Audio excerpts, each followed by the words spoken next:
35वा श्लोक वाचून. श्रेयान् स्वधर्मो विगुणः परधर्मात् स्वनुष्ठितात् स्वधर्मे निधनं श्रेयः परधर्मो भयावहः. अर्जुन उवाच अथ केन प्रयुक्तोऽयं पापं चरति पूरुषः अनिच्छन्नपि वाष्णेयम् बलादिव नियोजितः.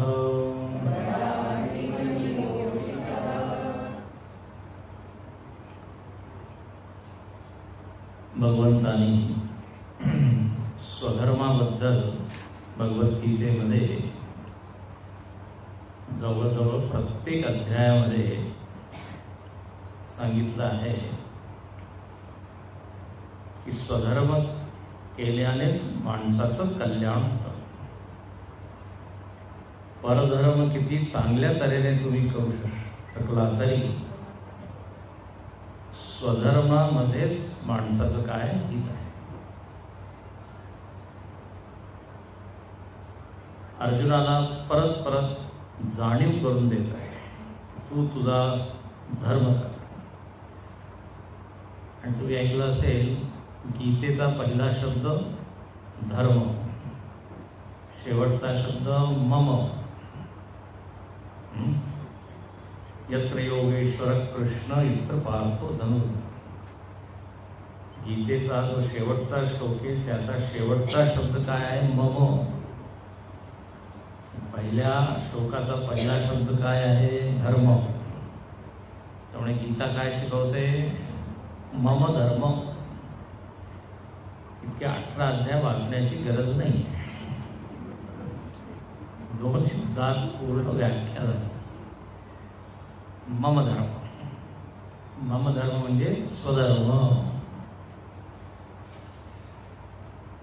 धर्म शब्दाचा अर्थ असतो ते विचार किंवा ती वृत्ती किंवा ते कर्म ज्याच्याद्वारे मनुष्य एकजूट होतो, बांधला जातो, त्याला म्हणतात धर्म. म्हणून महाभारतामध्ये धर्माची परिभाषा दिलेली आहे. धारणात् धर्म इत्याहु यया धारयते प्रजा. म्हणे धर्मो धारयति प्रजा. धर्म कशाला म्हणतात? त्यामुळे असं ते घटक आहे, फॅक्टर आहे, ज्याच्यामुळे सगळे लोक जुळून येतात, एकोपा असतो, त्याला म्हणतात धर्म. धर्म म्हणजे हिंदू धर्म किंवा मुस्लिम धर्म नाही. चांगल्या वृत्ती, दशकम धर्म लक्षणम मनुस्मृतीमध्ये आलेलं आहे. धृती क्षमा, क्षमा, स्थैर्यम वगैरे वगैरे. धृती क्षमा, दमोस्तेयम, धैर्यम, आत्मविनिग्रह, धीर, विद्या, सत्यमक्रोध, दशकम धर्मलक्षणम. धर्माचे 10 लक्षण सांगितले. 10 वृत्ती ज्या आहेत, 10 चांगले गुण, त्याला म्हणतात धर्म. जर ते आपल्या जीवनात आले तर आपल्या जीवनामध्ये कल्याण आहे. आणि समाजामध्ये जर सगळे लोक या 10 सद्गुणांचं जर त्यांनी पालन केलं तर समाजामध्ये धर्म आहे. नाही तर आपण नेहमी ऐकतो अभ्युत्थानमधर्मस्य तदात्मानं सुजाम्यहम्. जेव्हा अधर्माचा अभ्युत्थान होतो म्हणजे काय? या धर्माच्या विरुद्ध ज्या वृत्ती आहे त्यांची अधिकता, सगळे लोक त्याच्याच आहारी जातात, त्याला म्हणतात अधर्माची वाढ. मग संतुलन बिघडतं, समतोल बिघडतो आणि मग देवाला येऊन धर्माची स्थापना करावी लागते. तर धर्म एक अशी वस्तू आहे ज्याच्यामुळे पूर्ण जग व्यवस्थित सुरू आहे. हे पहा, निसर्गामध्ये जेवढे घटक आहे, जेवढ्या वस्तू आहेत, सगळ्या आपापल्या स्वधर्माचं पालन करत आहे. झाड आहे, तर ढग आहे, तर डोंगर आहे, नदी आहे. एवढंच काय, सगळे जनावर सुद्धा आपापला धर्म पाळतात. मनुष्यच एक असा प्राणी आहे. सिंह, वाघ, कुत्री, मांजर हे कधी पापी नाही म्हणून आपापला धर्म करतात. जसं निसर्गाने त्यांना सांगितलं तुम्हाला हे करायचं आहे, पण मनुष्यामध्ये काय स्वातंत्र्य आहे ना, विचार करण्याचं स्वातंत्र्य, कर्म करण्याचं स्वातंत्र्य. म्हणून तो परधर्म सुद्धा करू शकतो, स्वधर्म सुद्धा करू शकतो, आळशी होऊ शकतो. कर्म म्हणजेच की ज्याच्यामध्ये आपल्याला स्वातंत्र्य दिले त्यालाच म्हणतात कर्म. एक अशी परिभाषा आहे. ऑप्शन आहे कर्म. कर्तुम, अकर्तुम, अन्यथा कर्तुम आहे की नाही. आपण असं करू शकतो, तसं करू शकतो, जाऊ शकतो, थांबू शकतो. प्रवचनामध्ये सुद्धा खूप स्वातंत्र्य आहे. झोपू शकतो, उठू शकतो, ऐकू शकतो, फोन घेऊ शकतो. स्वातंत्र्य. मनुष्याला 3 प्रकारचं स्वातंत्र्य दिलंय. इच्छा स्वातंत्र्य, कर्म स्वातंत्र्य आणि विचार स्वातंत्र्य आधी सांगितलं. तर जेव्हा आपण विहित कर्म करतो त्याला म्हणतात धर्म. जे विहित आहे, जे केलं पाहिजे त्याला धर्म म्हणतात. आणि त्याच्याद्वारेच समाजामध्ये सुख, शांती, समृद्धी ही सगळी. एवढंच काय, आपल्या शरीरामध्ये जर तुम्ही पाहिलं तर सगळ्या इंद्रिया किंवा सगळे अवयव आपापलं धर्म निभवत आहे की नाही. डोळ्यांचा धर्म पाहण्याचं एक काम करत, कानांचा धर्म ऐकणे. म्हणून हे शरीर देह व्यवस्थित चालतं.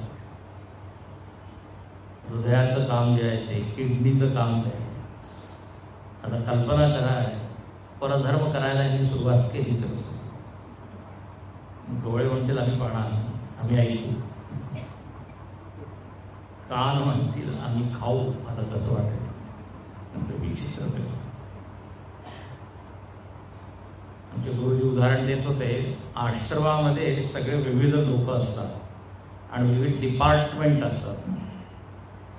आता आश्रमामध्ये काय, एक मंदिर आहे, तर तिथे एक पुजारी आहे, मग सिक्युरिटी गार्ड आहे, मग स्वयंपाकघर आहे, अन्नश्री त्याला म्हणतात, तिथे आचार्य आहे. त्यानंतर ऑफिसमध्ये काही लोक आहेत, रिसेप्शन ज्याला म्हणतात. त्यानंतर कोणी पुस्तक विक्रेते. आता सगळेजण सगळ्यांना एक एक काम दिलेलं आहे. ते म्हणते कल्पना करा, सगळे परधर्म करू लागले तर कसं होईल. पुजारी म्हणे मी स्वयंपाक करेन, तो स्वयंपाक करणार आहे, तो सिक्युरिटी गार्ड आहे, सिक्युरिटी गार्ड आहे, तो पुस्तक आहे तिथे बस. काहीच ते समजणार असते, सगळं गडबड होऊन जाईल. सगळ्यांनी आपापलं कर्तव्य केलं तरच सगळं सुरळीत व्यवस्थित होईल. तर प्रत्येक क्षेत्रामध्ये तुम्ही पहा, संस्थेमध्ये पहा, समाजामध्ये पहा, शरीरामध्ये पहा, स्वधर्माची महिमा आहे. स्वधर्मच आनंद किंवा शांती देणार आहे. म्हणून इथे देव सारखं म्हणतात स्वधर्मे निधनम श्रेय. परधर्म मला करता येतोय ठीक आहे, पण त्यांनी लाभ होणार नाही, हानीच होईल. धर्माबद्दल एवढं गेलेलं आहे की मनुष्य जेव्हा मरतो तर आपल्या बरोबर काय घेऊन जातो? धर्मच घेऊन जातो. धर्मानुगो गच्छति जीव एक. संस्कृत एक श्लोक आहे ना,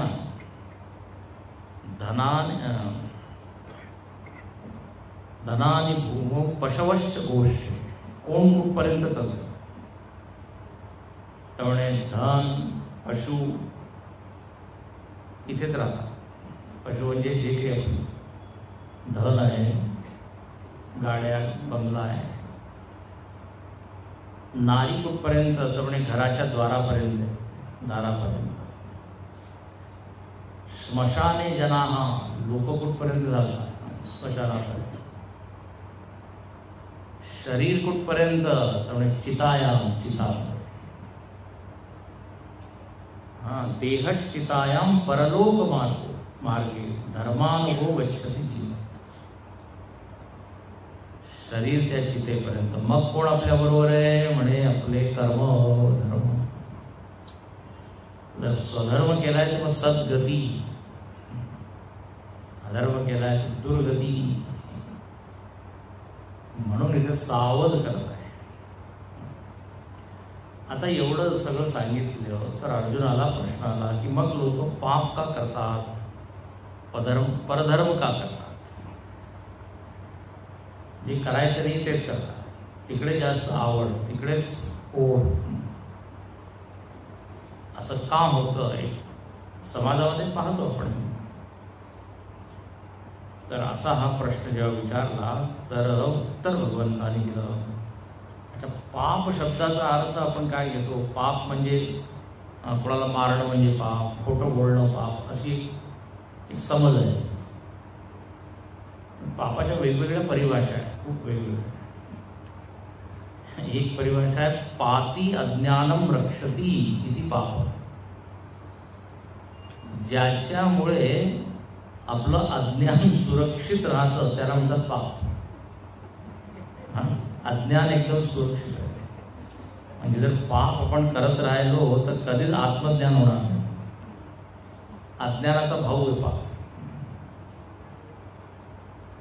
ज्ञानाचा भाऊ कोण आहे? पुण्य. जेवढं जेवढं पुण्य करू तेवढं आपल्या ज्ञानाकडे वाटचाल. एक परिभाषा आहे पापाची. पाप म्हणजे काय? म्हणजे प्रतिबंधक आहे ते आहे पाप. प्रतिबंधक, बाधा, अडचण आपल्या इव्हॉल्युशनमध्ये, उत्क्रांतीमध्ये, ज्याच्यामुळे मी विकसित होत नाही. माझी पर्सनॅलिटी, व्यक्तित्व विकास होत नाही. पाप करत राहिलं तर कधीच तो विकास होणार नाही, विनाश होतो. तर पाप म्हणजे एक विशिष्ट कर्म, त्याला नाही म्हणत पाप. हिंसा करणं पाप असं नाही. कधी कधी हिंसा सुद्धा पुण्य आहे. आपल्या हिंदू धर्मामध्ये अहिंसा नाही म्हटलं. सामान्य परिस्थितीमध्ये अहिंसा ठीक आहे, पण कधी कधी अहिंसेमुळे काय होतं? अधर्म. कधी हिंसा करावीच लागते.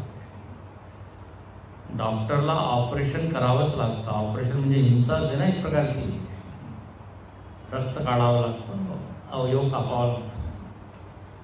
पण जर शरीराचं रक्षण करायचं त्याची गरज नाही. तर समाजरूपी शरीराचं रक्षण करायचं आहे तर हिंसा करणं पुण्य आहे.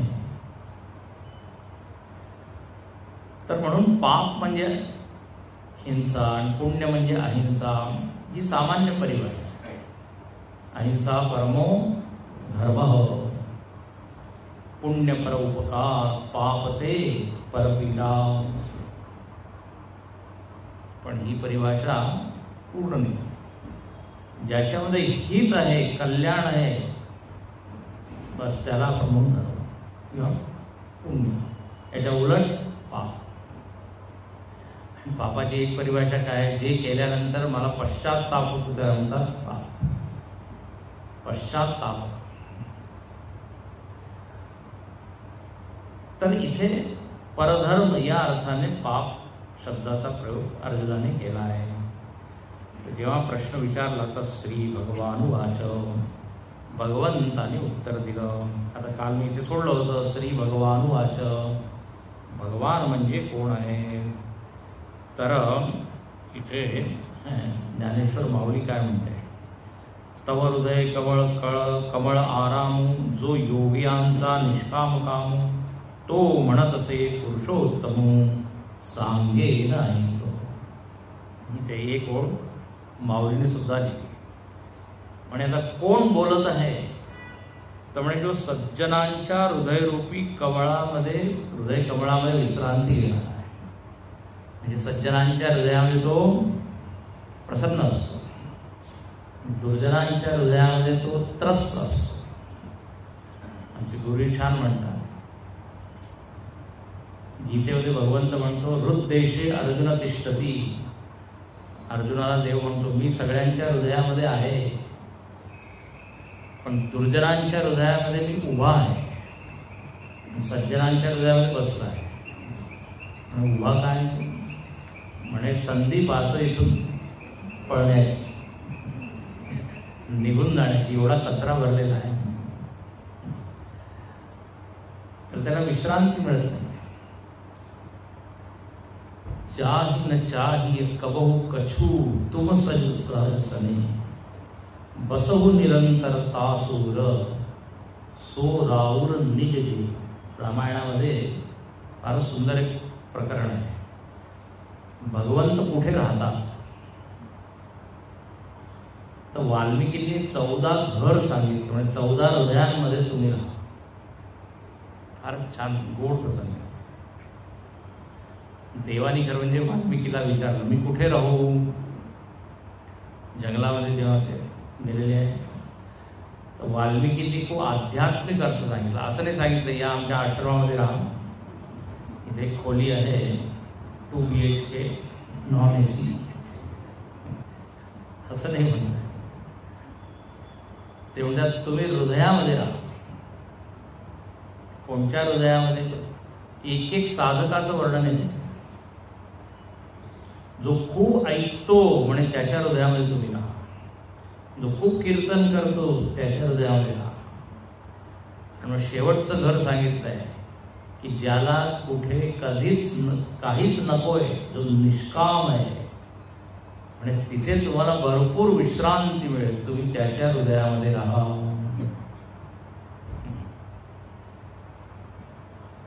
त्याचं मन एकदम स्वच्छ आहे, शुद्ध आहे. ते तिथे माऊली म्हणते जो योग्यांचा निष्काम कामू, हृदय कमळ आरामू, असा हा भगवंत आता हा अर्जुनाला सांगत आहे. आणि भगवंत म्हणजे कोण? तर म्हणे ज्याच्याकडे 6 गोष्टी आहेत. ऐश्वर्य आहे, ईश्वरत्व, शासन करण्याचं सामर्थ्य, जो पूर्ण जगावर शासन करतो म्हणे तो आहे ईश्वर. ईश धातूचा अर्थच असतो शासन. त्यानंतर ज्याचं यश आहे पूर्ण जगामध्ये, यश जो फार प्रसिद्ध आहे, तो देव आहे. देवाची परिभाषा दिली. देव कोण? तर म्हणजे ज्याच्याकडे भरपूर संपत्ती आहे, जो दरिद्री नाही आहे. श्रीपती, देवाचं नाव काय? श्रीपती, श्रीनिवास. लक्ष्मी ज्याच्या चरणी सेवेसाठी सतत हजर आहे. वृद्धी सिद्धी ज्याच्याकडे तो आहे. म्हणून जर तुम्ही तिरुपतीला गेला तर तुम्ही पहा शरीराचा एकही अवयव दिसत नाही, नुसतं सुन्न सुन्न, नख शांत. richest God of the world. लोकांची अशी मान्यता आहे किंवा भावना आहे की जर तुम्ही तिथे धन अर्पित केलं तर 10 पटीने तुमचं धन वाढतं, म्हणून लोक तिथे सगळं देतात. तर जो धनपती, श्रीपती, तर जो शासन करणारा आहे, जो यशस्वी आहे, जो धनी आहे, श्रीमंत आहे, तो भगवंत आहे. आणखीन जो धर्माची मूर्ती आहे, धर्म ज्याच्या जीवनामध्ये आहे, अधर्म नाही आहे, म्हणून म्हणून रामाला वाल्मिकी महर्षी काय म्हणतात, रामो विग्रहवान धर्म, धर्माचं मूर्तिमंत रूप म्हणजे कोण, राम, ज्याच्या रोमरूपामध्ये काय धर्म आहे. ऐश्वर्यस्य समग्रस्य धर्मस्य यशस्स्य. त्यानंतर जो विरक्त आहे, पाचवी गोष्ट काय, विरक्त आहे, आसक्त नाही. भगवंतानी एकदा गोकुळ वृंदावन सोडलं तर परत आला नाही तो. अयोध्या भगवंतानी सोडली तर आसक्ती असती देवाची सोडली नसती. मी कसं जाऊ, मी कसं जाऊ, मला तर तुम्ही राज्य देणार होता, हट्ट केला असता भगवंतानी, पण काय सहज त्यांनी. जंगल में मंगल आहे, तो विरक्त आहे. आणि सहावी गोष्ट म्हणजे मुक्त आहे. देवाचा सहावा गुण काय, मुक्त, कधीच बंधनात आलेला नाही, नित्य मुक्त. देवाचं एक नाव नित्य शुद्ध बुद्ध मुक्त. ईश्वरामध्ये जीवामध्ये हा एक मोठा फरक आहे. जीव काय आहे, बद्ध असतो, मग हळूहळू साधना करतो, उपासना करतो, श्रवण मनन करतो, हळूहळू त्याची वाटचाल पुढे होती आणि मग तो काय मुक्त होतो. त्याच्या जीवनामध्ये आधी अंधार आहे आणि मग काय उजेड आहे. पण देवाच्या इथे म्हणतात कधी अंधार झालेला असतो. म्हणून रामायणामध्ये छान सांगितलं आहे, म्हणजे जी पहाट होते की नाही सकाळ, तर आधी रात्र आहे मग पहाट होते. पण देव कसा आहे, म्हणजे जिथे नित्य प्रकाश आहे. तेव्हा सूर्यासाठी काही रात्र नाही, अंधार नाही, त्याला माहीतच नाही. सूर्याला कोणी सांगितलं अरे काल तू उशिरा आला, परवा बरोबर आला होता, म्हणजे काल आणि आज काय. सूर्याच्या दृष्टीने जर बघितलं तर दिवस आणि रात्र याची कल्पनाच नाही. तो आपला चमकत आहे बस. नाही तह पुनि विज्ञान विहाना असं म्हटलेलं आहे. देवाकडे सुद्धा असं नाही की आधी अज्ञानी मत होते. आणि महर्षी पतंजलींनी सुद्धा हे म्हटलं की तो सगळ्यांचा गुरु आहे. सपूर्वेशाम गुरु कालेन अनवच्छेदात क्लेश कर्म विपाक आशयही अपरामृष्ट पुरुष विशेष ईश्वर. ज्या जीवनामध्ये क्लेश नाही, आशय नाही, वासना नाही, कर्म नाही, हे सगळे जीवाचे धर्म आहे. तर असा ईश्वर नित्यमुक्त. तर हे सहा गुण ज्याच्यामध्ये आहे तो भगवंत आहे, ही परिभाषा. आणखी एक शब्द इथे आहे समग्र. समग्र म्हणजे या साही गोष्टी पूर्ण प्रमाणात आहे, म्हणजे अनंत मात्रेमध्ये. थोडं थोडं नाही आहे, भरपूर आहे. भरपूर आहे नाही, अनंत.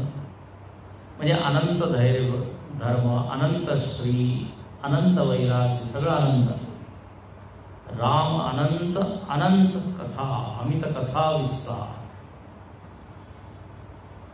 हाच फरक आहे जीवामध्ये आणि ईश्वरामध्ये. आपल्याकडे सुद्धा या सगळ्या गोष्टी आहेत. आता जेव्हा सांगितलं ना 6च्या 6 शासन करू शकतो थोडंफार, ऑफिसमध्ये किंवा घरी थोडंसं ईश्वर हवं. आपण छोटे ईश्वर, थोडंसं बँक बॅलन्सही आहे, श्री आहे आपल्याला. 1.5 तासाचं वैराग्य सुद्धा आहे. विरक्त आहोत, टीव्ही सोडला आहे, मोबाईल सोडला. Yes, I am also like God. यशस्वी आहे, थोडं यश आहे. कॉलोनीमध्ये लोक मला जाणतात, सोसायटीमध्ये. म्हणून ते म्हणतात ना, man is image of God. भगवंताचं एक छोटं रूप काय आहे? मनुष्य आहे. तर श्री भगवान वाचो याच्यावर व्याख्या केली आहे शंकर. आणि एक आणखी व्याख्या आहे की ज्याच्यामध्ये दुसरे 6 गुण आहेत तो भगवान आहे. आणि कोणते 6? तर म्हणे उत्पत्ती प्रलयम चैव. ज्याला उत्पत्ती आणखी प्रलय हे माहीत आहे. जगाची उत्पत्ती केव्हा होते, जगाचं प्रलय केव्हा होतं. किंवा असं समजा की जिथून जगाची उत्पत्ती होती आणि जिथे जगाचं प्रलय होतं तो देव आहे. सृष्टी स्थिती लय कारण, काल मी भजन म्हटलं होतं. जिथून संपूर्ण जग आलं आणि जिथे संपूर्ण जग विलीन होईल. हे पहा, आपल्याला या जगामध्ये ज्या छोट्या छोट्या गोष्टी आहे ना त्याची तर उत्पत्ती आणि लय माहीत आहे. बिल्डिंग कुठून आलं, झाड कुठून आलं, पण संपूर्ण ब्रह्मांड कुठून आलं, सूर्यचंद्र कुठून हे माहीत नाही. मग यासाठी वेद म्हणतात की एकमेवा द्वितीयम तस्माद वा एतस्माद आत्मन आकाश संभूत आकाशात वायू वायो अग्नी. त्या परमात्म्यापासून आकाश वायू अग्नी हे सगळं. तो उत्पत्ती आणि तिथेच परत काय लीन होणार आहे. तो उत्पत्ती स्थान लयस्थान जे आहे तो भगवंत आहे. उत्पत्ती प्रलयम चैव 2 आहे. भूतानाम अगतिम गतिम. दुसरे 2 गुण कोणते देवामध्ये? त्यामुळे जो सगळ्या भूतांची गती आणि अगती जाणतो. म्हणजे कर्मफल दाता आहे तो. गती म्हणजे काय? फळ देणार. गती म्हणजे फळ. तर कोणचं कर्म केल्याने कोणतं फळ मिळेल हे त्याला माहीत आहे आणि त्याप्रमाणे तो देत असतो. जसं कोर्टामध्ये असतो की नाही जज, न्यायाधीश, कोणाला काय शिक्षा करायची, किती शिक्षा करायची, सोडायचं की त्याला तुरुंगात टाकायचं, न्यायाधीश त्याला माहीत आहे गती अगती, कारण त्याने त्याचा अभ्यास केलेला आहे. देवाला सगळे जीव जे आहेत त्यांचं काय अकाउंट देवाकडे आहे असं समजा. यांनी काय कर्म केलंय त्याला काय मिळालं. म्हणून मी नेहमी म्हणत असतो आपण जे काही करत आहे भगवंताच्या डायरीमध्ये ते सगळं नोट होत आहे आणि त्या चित्रगुप्ताला ते आदेश देतात. एक एक जीवाला तो पकडून आणतो. आता याला कुठे पाठवायचं म्हणे हा रोज विष्णू सहस्रनाम करायचा, चला ठीक आहे याला या कुटुंबात पाठवा. हा काय करायचा तर म्हणे हा खूप गोड खायचा, म्हणे याला मुंगी बनवा. एकेकाचे जीव ते हिशोब ते सांगतो यांनी काय केलं, याचा काय स्वभाव आहे त्याप्रमाणे. हा सत्संगामध्ये येत होता का? येत होता, ठीक आहे याला पुढे मी भक्त बनवा. म्हणजे हा येत होता पण लेट येत होता, उशिरा येत होता. मग त्याप्रमाणे सगळं काही बारीक बारीक गोष्टी. चित्रगुप्त म्हणजेच गुप्त राहून चित्र घेणारा. भूतानाम अगतिम गतिम. आणि पुराणामध्ये वाचा तुम्ही भागवतामध्ये है ना गोष्ट आहे याला सर्प का झाला, अजगर का झाला, म्हणे याने मागच्या जन्मी असं केलं. नल कुबेर मणिग्रीव ते जे कोण झाले दोन्ही झाड झाले. त्यामुळे त्यांनी काय केलं, त्यामुळे ते नदीमध्ये वस्त्रहीन असे अंघोळ करत होते. त्यामुळे बनवून द्यायला वृक्षांना की वस्त्राची गरज नसते. 1000 वर्ष ते वृक्षाच्या असं एक आहे. तुझे इथे म्हणता येईल ना कर्मफलदाता गतिम अगतिम. कोणाला मुक्त करायचं, कोणाला कोणत्या योनीत पाठवायचं याचा ज्ञाता कोण? अरे बरोबर. तर पहिलं काय उत्पत्ती स्थान लयस्थान, दुसरा गती अगती, आणि विद्या अविद्या. जो विद्या आणि अविद्या दोघांना जाणणार आहे, ज्याला माहीत आहे ज्ञान म्हणजे काय अज्ञान म्हणजे काय. आपल्याला माहीतच नाही अज्ञान म्हणजे काय. अज्ञानातच अज्ञान आहे. गंमत आहे. मला माहीतच नाही की मी अज्ञानी आहे. ही अशी स्थिती आहे जशी कोणी रोगी असतो त्याला माहीतच नाही की तो रोगी. आणि जोपर्यंत त्याला हे कळत नाही, जाणीव होत नाही की मी रोगी आहे, तोपर्यंत तो कधीच औषध उपचार मी करणारच नाही. त्याला वाटतं मी ठीक आहे. तर देवाला माहिती आहे अरे तू अज्ञानी आहे, असं ज्ञान मिळव. तर देवच काय सद्गुरूच्या रूपात प्रकट होऊन त्याला त्या अविद्येपासून मुक्त करतो. तर हे सगळे गुण ज्याच्यामध्ये आहे तो आहे देव. कशी परिभाषा आहे. तर असा जो भगवंत आहे, उत्पत्त्यादि विषयांचं विज्ञानम यस्य स वासुदेव वाच्य भगवान इति.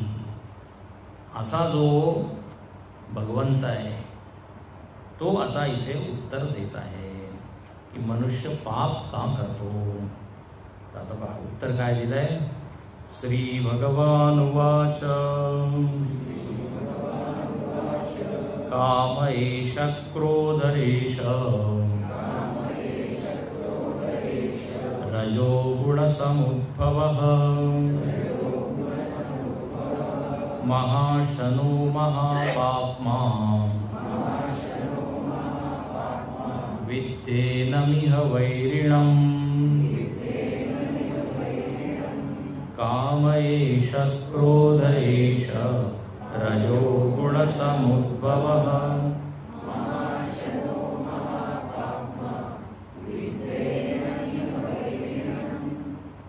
म्हणे उत्तर काय आहे. पापाचं कारण कोण बसलेलं आहे ज्याच्यामुळे आपण पाप करतो. तर एकदम डायरेक्ट उत्तर दिलंय काम एष. म्हणजे कोणी व्यक्ती नाहीये. इतर कोणाला तुम्ही दोष देऊ नका, तुमच्यामध्येच तो बसलेला आहे. कोण काम. काम एष हा जो काम आहे. स्त्रीलिंगी शब्द काय म्हणजे कामना, इच्छा. ही इच्छा आपल्याकडून जबरदस्ती पाप करवून घेते. असे काम एष. अच्छा. आणि मग पुढे काय झालं. क्रोध एष. कामच काय होऊन जातो पुढे क्रोध होतो. म्हणजे जेव्हा कामना पूर्ण नाही होत, कामात क्रोधोपी जायते. नियम आहे हे सगळे आपले मनाचे नियम आहे.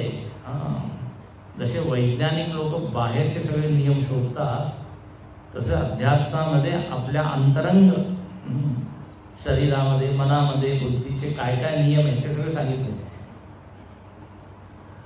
तर कामना जर बाधित झाली तर राग येतो. अच्छा. या रागामुळे माणूस पाप करतो. झाले नाही दोन. काम आणि क्रोध. खरं म्हणजे दोन नाहीये, एकाच रूपांतरण दुसऱ्यामध्ये होतं.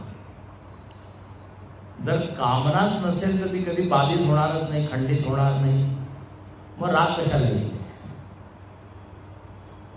कामाचाच विकार काय क्रोध आहे. तर इथे म्हणतात काम आणि क्रोध हे दोन्ही पापासाठी काय कारणीभूत आहे. काम एष क्रोध. अच्छा. मग पुढे म्हणतात काम क्रोध येतात कुठून. तर इथे पुढे शब्द आहे रजो गुणसमुद्भव. रजोगुण जर माणसामध्ये असेल तर हे दोन्ही भरपूर असते. जेवढं जास्त रजोगुण तेवढं काम क्रोध जास्त. अच्छा. शंकराचार्यांनी याचा दुसराही अर्थ केला आहे. रजोगुण समुद्भव म्हणजे काम आणि क्रोध आले की रजोगुण वाढतो. असं मनामध्ये एकदा कामना आली की पहा सत्वगुण जातो की नाही. मग तुम्ही शांत बसू शकत नाही. कामना काय करते, रजोगुणाला वाढवते. आपण शांत बसलोय आणि इच्छा आली, आता ती इच्छा आपल्या मनाला चंचल करते, तर रजोगुण वाढवतो. रजोगुण वाढला. कशामुळे? इच्छेमुळे. आणि रजोगुण वाढला की इच्छा होते, दोन्ही. कळतंय का? कार्य कारण संबंध आहे. रजोगुण कारण आहे तर कामना कार्य आहे, किंवा कामना कारण आहे आणि रजोगुण कार्य आहे. दोघं सत्य. म्हणून शंकराचार्यांनी दोन्ही अर्थ केले. आणि आपल्या जीवनामध्ये आपण पाहू शकतो. तर पहा, पापाचं कारण काम, कुठून आला? रजोगुण. तिसरं याबद्दल पूर्ण याचा हे पुढचे जेवढे 7 श्लोक आहे ना, काम क्रोधाचं काय जणू काही चरित्र आहे. तुम्ही निबंध काम चरित्र लिहा. अरे म्हणे मी रामचरित्र मी ऐकलं, पण कामचरित्र काम कुठून उत्पन्न होतं, काम काय करतो, काम सगळं लिहिलंय. फार सुंदर हे श्लोक आहे. आता पुढच्या वेळीत काय याचा परिचय दिलाय? महाशनु महापाप्मा. ही जी कामना आहे ही महाशन, आशन म्हणजे खाणं. ही कामना खूप खाते. इथं पोट कधी भरतच नाही. हॉटेलमध्ये आपण जातो, म्हणजे तुम्ही जात असाल तर आधी एक एपिटायझर केली, स्टार्टर एपिटायझर, त्याच्यामुळे काय भूक वाढते. म्हणजे कामनेला ते असं करायची की भरपूर याच्यामध्ये याला काही दुसरं द्यावं लागेल की आता बस. ही कामना कधीच पूर्ण होत नाही. पुढे येणार आहे अजून त्याच्यावर महाशन. आणखी महापाप्मा. महापाप्मा म्हणजे मोठे मोठे पाप या काम आणि क्रोध दोघांमुळेच होतात. हे दोन्ही कसे आहे? महापापी आहे. विचार असला ना, तो कोण आहे, कशामुळे पाप होतो? त्यामुळे काम होतो. आणि म्हणून विद्धी एनमिह वैरिणम. काम क्रोध असं तुझं नुकसान करणारे, हानी करणारे, नष्ट करणारे तुझ्या जीवनाला. म्हणून हे मनामध्ये आले की असं समज की शत्रू आला आहे किंवा 2 जण शत्रू आले आहे. ज्ञानी लोक काय समजतात? ज्यांना शत्रू म्हणजे कामना उत्पन्न झाली की एकदम सावध होतात. अरे, म्हणजे अज्ञानी असतात ना, कामना आली की वा चला आता याला पूर्ण कसं करावं, प्लॅनिंग सुरू होतं. त्याला शत्रुबुद्धी नसते कामनेमध्ये, लक्षात घ्या. कामनेला कसं पूर्ण करायचं तिकडेच आपली वृत्ती जाते. पण ज्ञानीमध्ये कामना आली की तू सावध होते. का येत आहे? याला जर पूर्ण केलं तर अजून वाढेल. कळतंय का? तर विद्धी जाण, यांना तू जाण. वैरिणम, वैरी आहे. याप्रमाणे इथे एका श्लोकामध्ये उत्तर दिलं काम. आता ही जी कामना आहे, इच्छा, जगामध्ये आपण पाहतो पैशाची इच्छा एवढी तीव्र असते लोकांना की त्याच्यामुळे माणूस अन्यायाने पैसा कमवतो. आता आजच न्यूज होते नाशिकामध्ये आहे ना, कसं काय लोक एवढं साठवत असतात, काय करतील? करोड रुपये डोंगर आहे पूर्ण. 25 करोड 26 करोड. आता इमानदारीने किंवा प्रामाणिकपणे तर हे कमवून तर पैशाची इच्छा, यशाची इच्छा, पदाची इच्छा आहे की नाही, इच्छेमुळेच पाप करतो की नाही सत्य आहे. आणि ही इच्छा इच्छेचं म्हटलं महाशर खूप खाणारी आहे. ययाती राजाचं चरित्र मी वाचा. ययाती राजा त्याची तृप्ती झाली नाही. त्यांनी आपल्या मुलाकडून तारुण्य घेतलं. पुरु नावाचा तो मुलगा, त्यांनी आपलं तारुण्य दिलं. 1000 वर्षापर्यंत त्यांनी जगाचा उपभोग केला. शेवटी त्यांनी आपला अनुभव सांगितला ययातीने. न जातु काम कामानां उपभोगेन शाम्यते हविषा कृष्णवत्मेव भूय एवाभिवर्धते. म्हणे किती तुम्ही या कामनेचं पोट भरा, कधीच तृप्त होत नाही. जसं अग्नीमध्ये तुम्ही इंधन टाकलं, इंधन म्हणतात, आणि जर असा विचार केला की ते शांत होऊन जाईल, अजून भरत. इच्छा पूर्ण केल्याने इच्छा कधीच संपत नाही. एक फार मोठे संत झाले स्वामी अखंडानंद महाराज. ते छान म्हणायचे, हिंदीमध्ये म्हणायचे, ते वृंदावनचे होते. फार कृष्णाचं दर्शनही त्यांना झालेलं साक्षात. ते म्हणायचे, काम का पेट मत भरो, उसका पेट फाड़ दो. कामनेचं पोट भरू नका, पोट फाडा. आणि कामनेचं पोट कशाने फाटेल माहित आहे? ज्ञानाने. जसंच आपल्याला ज्ञान होईल, तृप्ती होईल, आणि तृप्ती होईल तर मग इच्छा शांत होईल. म्हणून स्थितप्रज्ञाचे लक्षणांमध्ये पहिला जो श्लोक म्हटलेला आहे, ज्ञानीचं लक्षण काय? प्रजहाति यथा कामान् सर्वान् पार्थ मनोगतान्. आत्मज्ञानीचं पहिलं लक्षण म्हणजे त्याच्या जीवनामध्ये कामना सगळ्या शांत, फार असं विक्षिप्त नाहीये, चंचल नाहीये. हे मिळवायचंय, ते मिळवायचं, इथे जायचंय, तिथे जायचं.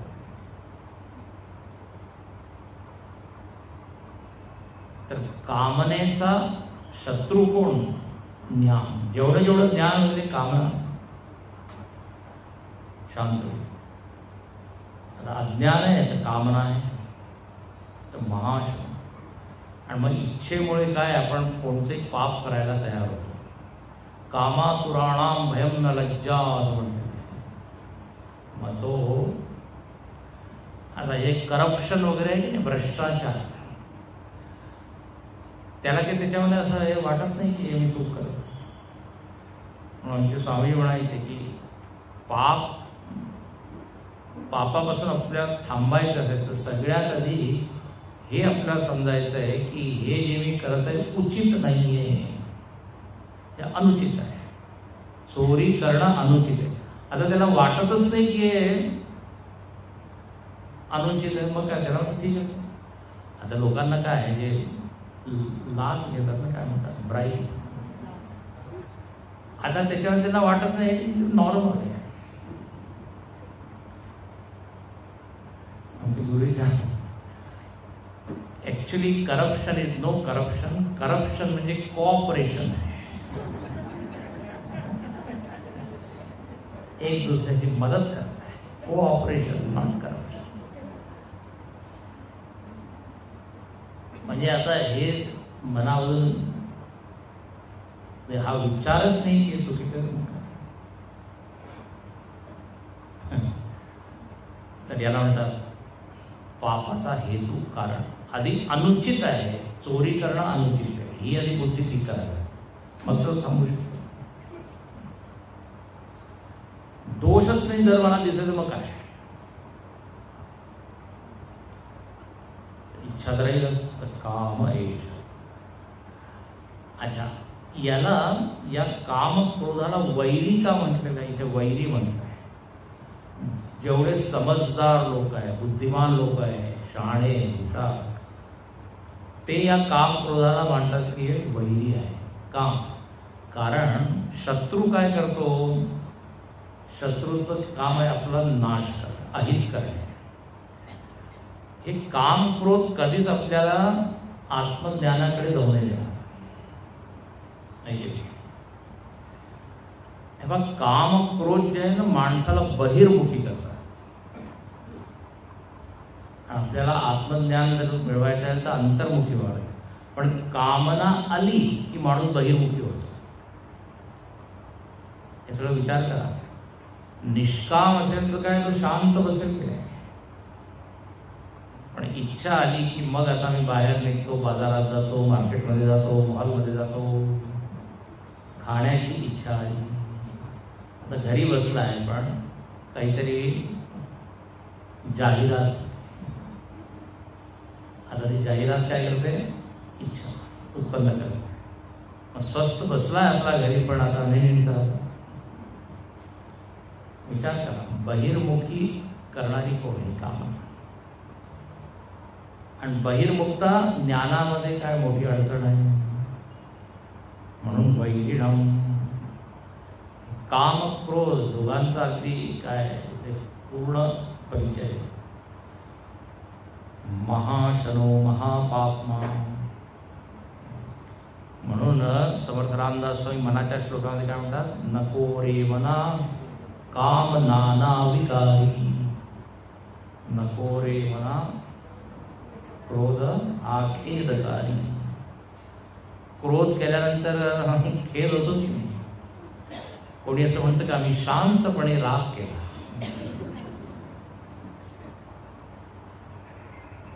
मला राग आलाय पण मी शांत आहे. अग्नी आणखीन पाणी एकाच वेळी एकाच ठिकाणी राहू नये. एकाला एक ज्वलनशील आहे, एक शीतल आहे. म्हणून म्हणतात जहां रामतः काम नाही, जहां कामतः राम. राम आणि काम दोन्ही एकाच ठिकाणी होणार. रामाला की रामाला काही. तर काम एष क्रोध. अच्छा, जर क्रोधाबद्दल जर चर्चा करायची झाली तर क्रोध म्हणजे काय.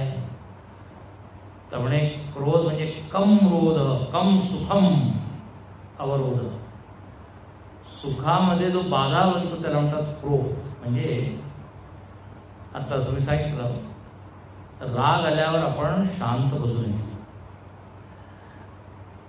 क्रोध असा आहे की त्याच्यामुळे आपण काय काय कोणाकोणाला बोलतो, अपराध आपला घडतो या क्रोधामुळे. आणि मग पश्चाताप, मला क्षमा करा क्षमा करा. पण आता तो नियम आहे ना, एकदा तोंडातून निघालेले शब्द मुखातून ते परत येत नाही. इंग्लिशमध्ये याला म्हणतात डॅमेज हॅज बीन डन. नुकसान आता झालं, किती तुम्ही करा पण ती भरपाई होणार नाही. मी माझे शब्द परत घेतो असं म्हणतात. पण त्या समोरच्या माणसाच्या हृदयावर जो आघात झाला तो क्रोधामुळे, रागामध्ये काय काय काय काय. नारदांनी भगवंताला शापच दिले नाही का. नारद मुहाच्या, तुम्ही मला वानराचं मुख केलं, बनवलं, तुम्हाला सुद्धा यांची मदत केली. एकानंतर शाप सहस्रनाम.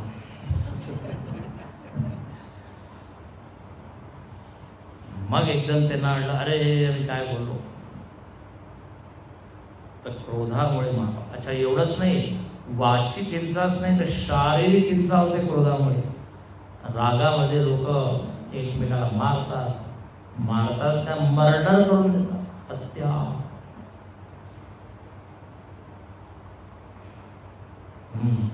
क्रोधामुळे महापाप. तर म्हणून हे दोघं जेव्हा येतात तर ज्ञानी पुरुष काय होतो, सावध होतो. इथे शंकराचार्य म्हणतात की सर्व लोक शत्रू यन्निमित्ता सर्व अनर्थ प्राप्ती प्राणीनाम. सगळ्या प्राणींना अनर्थाची प्राप्ती या दोघांमुळे होत असते. म्हणून काय सावध राहायला पाहिजे. माऊली छान म्हणते, म्हणे हे दोन्ही कसे आहे. हे जळे विण बुडविती, आगी विण जाळीती. कामक्रोध कसे आहे, पाण्याशिवाय बुडवतात.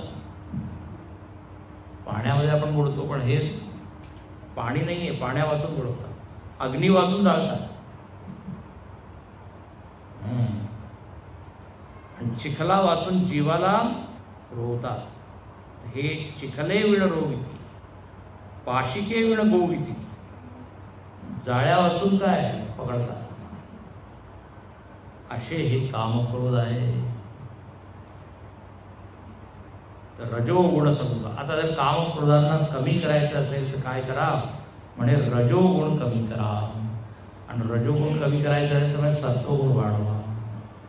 सत्वगुण वाढवायचं असेल तर काय, उपासना, नित्य नियमाने काहीतरी 2 तास 3 तास मनाला शांत ठेवण्याचं काय प्रॅक्टिस करा. मग पहा, तुम्हाला राग जरी आला तरी संयम राहील.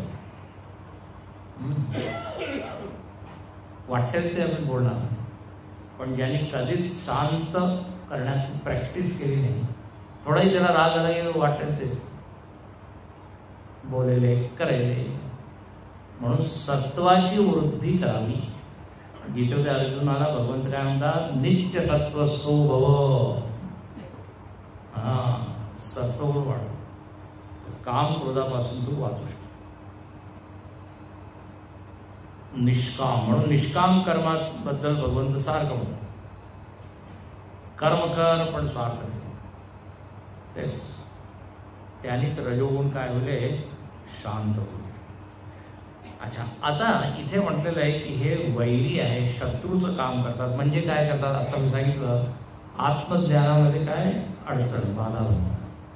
तर पुढच्या श्लोकामध्ये लगेच भगवंत वर्णन करतात की काम क्रोध अंतःकरणामध्ये एक प्रकारचं आवरण निर्मित करतात, झाकण. त्याच्यामुळे काय आपलं ज्ञान पूर्णपणे झाकलं.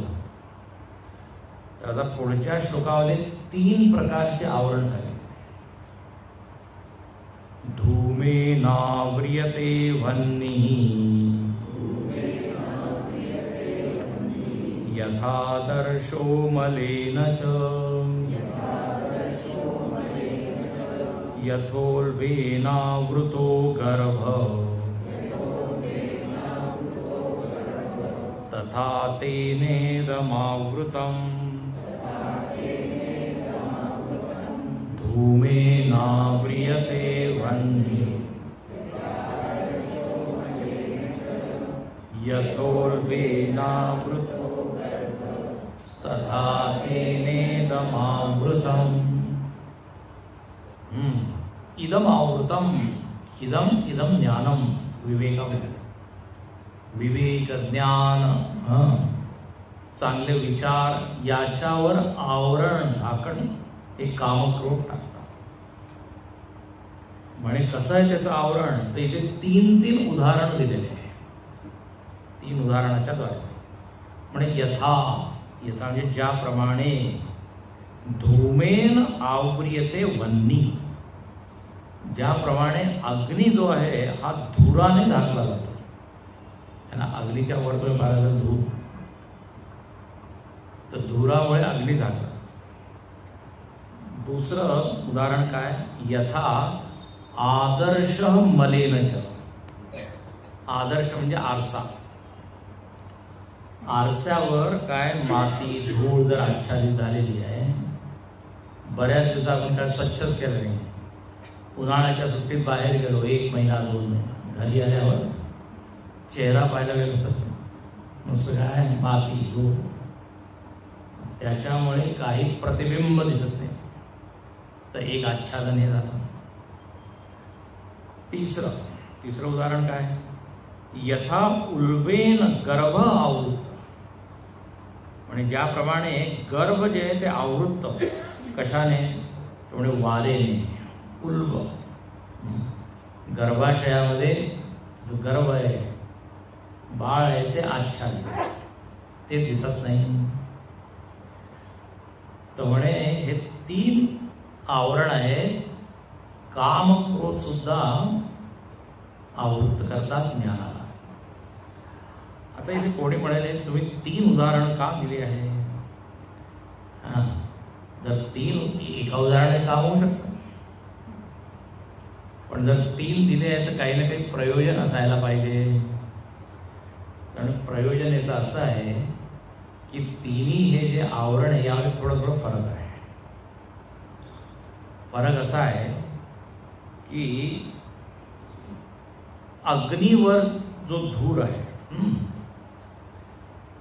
त्याच्यामुळे आवरण आहे, पण काय जर तुम्ही थोडीशी फुंक मारली तर त्याला धूर उडून जातो, मग अग्नी एकदम प्रज्वलित होतो.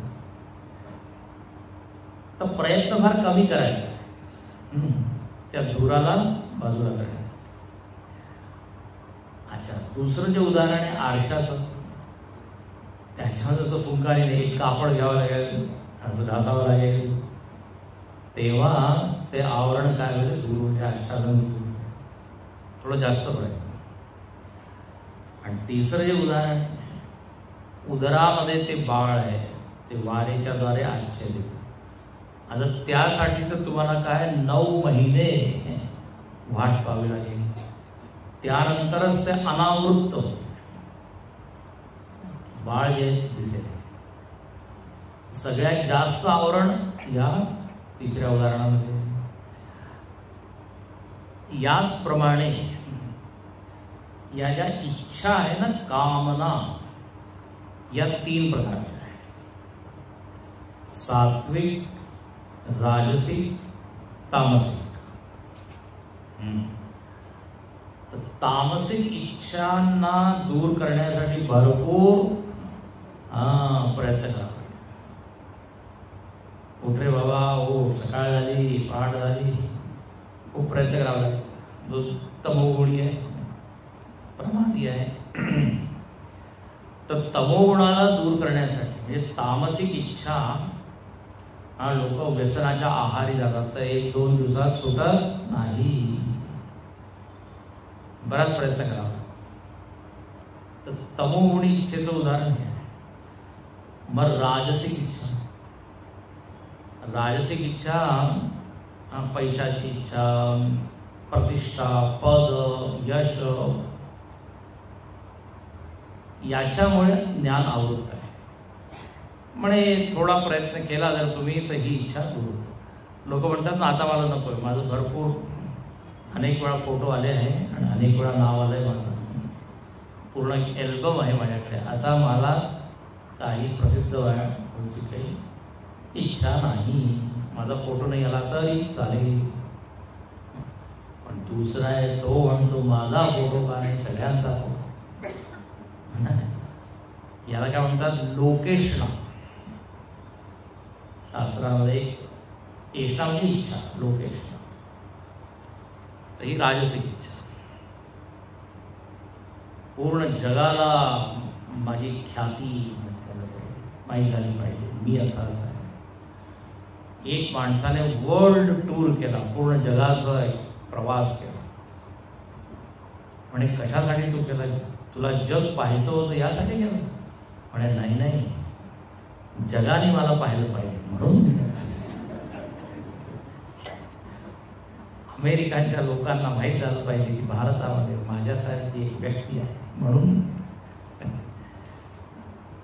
Not that I went to see the world, but world must see me. आता हे काय झालं, लोकेश यश, राजसिक इच्छा. आणि यासाठी लोक काय काय करतात, घटम झिंजात, पटम भिंजात, रासव आरोहणम, येन केन प्रकारेण पुरुष प्रसिद्धो भवेत्. एक सुभाषित आहे. लोक घट फोडतात, कपडे फाडतात, काही ना काही असं विचित्र करतात ज्याच्यामुळे पेपरमध्ये त्यांचं नाव येतं. गाढवावर बसतात. येन केन प्रकारेण पुरुष प्रसिद्ध. राजकारणामध्ये असंच असतं, निगेटिव्ह काय पब्लिसिटी. तुरुंगामध्ये जर जात आहे तर आपला असं फोटो ते मुद्दाम ते लाल नाही म्हणे, नाही लोकांना माहीत पडेल मी आहे. पब्लिसिटी. तर ही राजसिक इच्छा आहे. आणि तिसरी काय, सात्विक इच्छा. लक्षात घ्या, अग्नीवर जो धूर आहे ना, थोडंसं फुंकेने, सात्विक इच्छा चांगली आहे तशी, पण शेवटी ती सुद्धा इच्छाच आहे.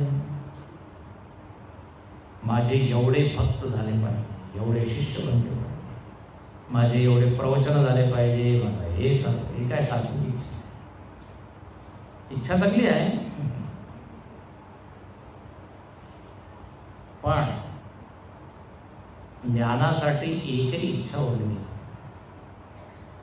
मी तुम्हाला मागे उदाहरण दिलं होतं ना, एकाने सांगितलं की माझी सगळी इच्छा आता काय पूर्ण झाली, एकच इच्छा आहे, त्यामुळे गडबड आहे. शांति की कामना है बस, और कोई कामना नहीं है. तो काय मला शांति की कामना है. ते महात्मा म्हणाले, बस कामना की शांती करो.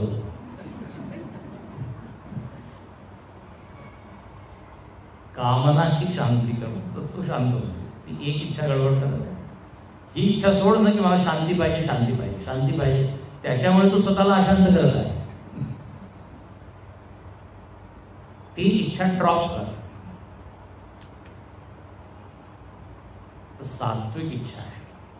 लोकांच्या मनामध्ये शास्त्र वासना असतात. मला हे शास्त्र वाचायचं आहे, ऐकायचं आहे, चांगलं आहे, पण शेवटी सगळं सुटलं पाहिजे.